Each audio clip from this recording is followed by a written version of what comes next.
కానీ ఇటువంటి విషయాలు మాట్లాడినప్పుడు చాలా భావోద్రేకంగా, అంటే ఎమోషనల్గా అనిపిస్తుంది నాకు. ఎందుకనంటే నేను పెరిగిన గ్రామాలేనా ఇవి, మన సంస్కృతి ఎందుకు ఇలా తగలడిపోతుంది అని బాధపడే వాళ్ళలో నేను ఒకడిని. ఈ మధ్యన ఒక గ్రామం వెళ్తే మాకు ఒక శాంతి రథం కావాలండి అని అడిగాడు ఒక ఆయన. అంటే ఎవరన్నా కాలం చేస్తే తీసుకెళ్ళడానికి ఒక రథం. నేను అదేంటి బాబాయ్, మన ఊరు శ్మశానం దగ్గరే కదా, అంత శాంతి యాత్రకి అంతిమయాత్రకి శాంతి రథాలు పెట్టుకునేది టౌన్లో పెట్టుకుంటారు కదా, అంత అవసరం ఏముంది అన్న. ఒరే అబ్బాయి, నీకు అర్థం కావట్ల పరిస్థితి ఏంటో గ్రామాల్లో ప్రస్తుతం. ఎవరన్నా చనిపోతే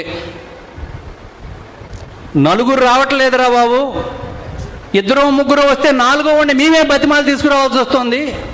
ఆ నలుగురు కూడా దేనికి, ఈ పాడిని ఆ రథం మీదకి ఎక్కించడానికి సుమా, శ్మశానం దాకా మోసే ఓపిక కూడా లేదు ఈ నలుగురికి. ఏమిటి పరిస్థితి, ఏమిటి పరిస్థితి? ముఖ్యంగా ఇది హిందువులలో మాత్రమే, నేను అంటున్నానని కాదు, మీ గ్రామాల్లో చూడండి, ఇది హిందువుల్లో మాత్రమే జరుగుతుంది. ఇది ఆయన ఇంట్లో ఏదో పెళ్ళయిందట, అందుకు రాకూడదు. ఈయన ఇల్లు కట్టుకోవడానికి శంకుస్థాపన చేశాడట, రాకూడదు. ఎవడండి చెప్పింది ఇవి? ఎవరండి? ఎన్ని ఎక్కడి నుంచి వచ్చినాయి? సాటివాడికి అవసరం వచ్చినప్పుడు నిలబడలేని నీ మానవత్వం దేనికి అని అడుగుతున్నా నేను. మన గ్రామాల్లో ఈ తీరు మారాలి.